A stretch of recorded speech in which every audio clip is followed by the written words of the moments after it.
ఓం శ్రీమాత్రే నమః. ఇది దేవి ఆశ్రమం. ఇది శ్రీకాకుళంలో ఉంది. శ్రీకాకుళం చుట్టుపక్కల చూడవలసిన ముఖ్యమైన దేవాలయాల్లో ఇది కూడా చాలా చాలా ముఖ్యమైనది. ఇక్కడ మనకు లలితాదేవి అమ్మవారు దర్శనమిస్తారు. చూస్తున్నారు కదా, అమ్మవారి రూపం ఎంతో అందంగా శ్రీ లలితాదేవి రూపంలో మనకు దర్శనమిస్తారు. ఈ దేవాలయంలో ముఖ్యంగా చెప్పుకోవాల్సింది ఈ శ్రీచక్రం. ఈ శ్రీచక్రంని అమ్మవారి గర్భగుడికి ఎదురుగా ప్రతిష్ఠించబడింది. ఈ శ్రీచక్రం చుట్టూ నాలుగు వైపులా 250 శ్రీచక్రాలని, అంటే మొత్తంగా 1000 శ్రీచక్రాలని ప్రతిష్ఠించారు. మధ్యలో ఒకటి పెద్ద శ్రీచక్రం. మొత్తం 1001 శ్రీచక్రాలనైతే ఈ దేవాలయంలో ప్రతిష్ఠించబడింది. ప్రతి నెల పౌర్ణమి రోజున ఈ శ్రీచక్రాలకైతే మన చేతులతో మనం కుంకుమార్చన చేసుకోవచ్చు. ఈ శ్రీచక్రంలో నిజంగా అమ్మవారు కొలువై ఉన్నారని ఒక చిన్న యథార్థ సంఘటన ద్వారా తెలిసింది. అక్కడ పంతులు గారు ద్వారా మాకు తెలిసింది ఏమిటంటే, ఈ దేవాలయం నిర్మించేటప్పుడు ఇంకా ఈ శ్రీచక్రాలు అవేమీ లేవన్నమాట. అప్పుడు అమ్మవారి గర్భగుడి నుంచి ఒక చిన్న పాప అలాగ వస్తూ ఉంటే సెక్యూరిటీ వాచ్మెన్లు వీళ్ళందరూ చూసి ఆ చిన్న పాప వెనకంట వెళ్ళారు. అది కరెక్ట్గా ఆ గర్భగుడికి ఎదురుగ్గా శ్రీచక్రం, పెద్ద శ్రీచక్రం ప్రతిష్ఠించిన ప్రదేశంలో అక్కడి వరకు వచ్చి అక్కడ మాయమైపోయారన్నమాట. అందుకని అందరూ అక్కడ ఒక పెద్ద శ్రీచక్రాన్ని అయితే స్థాపించాలని అక్కడ శ్రీచక్రాన్ని స్థాపించారు. అందుకే ఈ దేవాలయం చాలా మహిమాన్వితమైనదని చెప్తారు. అమ్మవారికి చాలా ప్రీతికరమైన పౌర్ణమి రోజున అందరూ ఇక్కడికి వెళ్ళి అమ్మ దర్శనం చేసుకొని శ్రీచక్రానికి పూజ అయితే చేసుకుంటారు. మార్గశిర పౌర్ణమి రోజు శ్రీ కొడుకుల కృష్ణవేణి గారు వారి టీం అందరూ వెళ్ళి అక్కడ సౌందర్య లహరి పారాయణం అయితే చేశారు. గర్భగుడి ముందు, అమ్మవారి ముందు ఈ సౌందర్య లహరి పారాయణం చేశారు.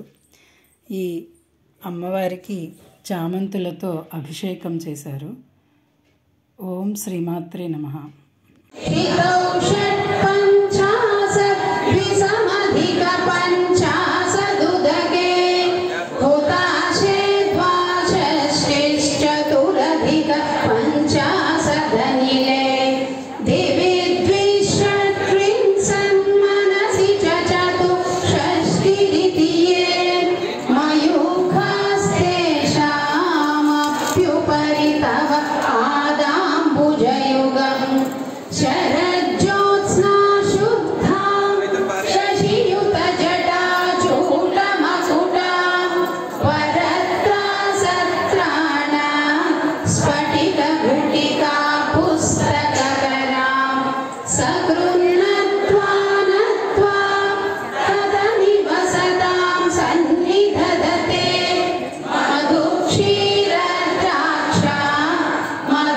మధురీనా ఫణితయః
లలిత అమ్మవారి యొక్క దర్శన భాగ్యం మీ అందరికీ కలుగజేయాలని కృష్ణవేణి గారితో ఈ ఫోటోలు వీడియోలు సేకరించి ఈ వీడియో అయితే చేయడం జరిగింది.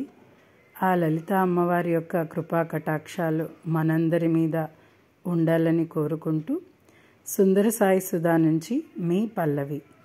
ఓం శ్రీమాత్రే నమః. Thanks for watching this video.